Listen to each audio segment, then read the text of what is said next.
আসসালামু আলাইকুম সুপ্রিয় দর্শক বন্ধুরা, আজকের এই ভিডিওতে আপনাদেরকে দেখাবো আমার নতুন প্রজেক্টে চাষের কার্যক্রম চলমান। এর আগের ভিডিওটিতে আমি আপনাদেরকে দেখিয়েছিলাম এই জমিটি মাপার কাজ। যেহেতু মাপযোগের কাজ শেষ হয়ে গেছে, তাই যত দ্রুত এই জমিটিকে চাষ করে উৎপাদনের আওতায় নিয়ে এসে যায় ততই আমাদের জন্য মঙ্গলজনক।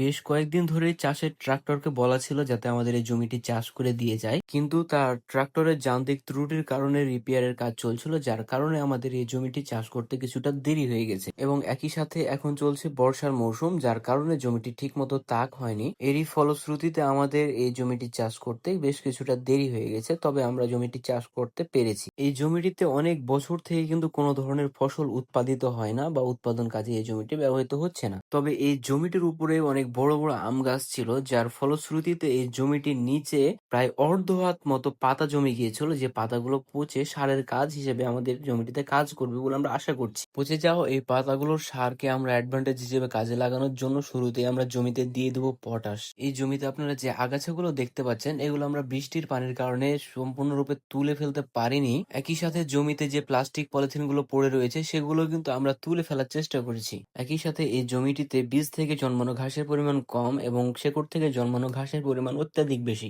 যার ফলে আমরা আশা করছি যে শেকড় থেকে জন্মানো ঘাসগুলো যদি খুব ভালোভাবে চাষ করে দেওয়া যায়, তাহলে পরবর্তীতে এই ঘাসগুলো খুব বেশি জন্মাবে না। আমরা যারা ফল ও ফসল উৎপাদনের সাথে যুক্ত রয়েছি তারা খুব ভালোভাবে জানি যে ঘাস প্রতিটি ফসলের জন্য অত্যন্ত ক্ষতিকর। একই সাথে ফল ও ফসল উৎপাদনের জন্য প্রত্যেকটি জমি কিন্তু খুব নিখুঁতভাবে চাষ করে নেওয়ার প্রয়োজন হয়। চাষযুক্ত জমিতে ঘাস হয় কম, চাষ মুক্ত জমি ঘাস হওয়ার জম। সুতরাং আমরা আমাদের এই জমিটিকে 3 বার চাষ দিয়ে নিব, অর্থাৎ ট্রাক্টরে 3 চাষ দিয়ে নিব। আপনারা দেখতে পাচ্ছেন আমাদের জমিটি চাষ দেওয়ার কাজ প্রায় অর্ধেক হয়ে গিয়েছে। এগুলো বেলে দোআঁশ মাটি, অর্থাৎ চাষ দিলে এই মাটিগুলো একেবারে ঝুরঝুরে বালুর মতো হয়ে যায়। আর ফাইনালি আমাদের এই জমিটির চাষ কিন্তু সম্পূর্ণ হয়ে গেল এবং জমিটিও খুব সুন্দর হয়ে গেছে। আমার জন্য আপনারা দোয়া করবেন যাতে আমার নতুন প্রজেক্টের কাজগুলো আমি খুব ভালো মতো করে সম্পূর্ণ করতে পারি।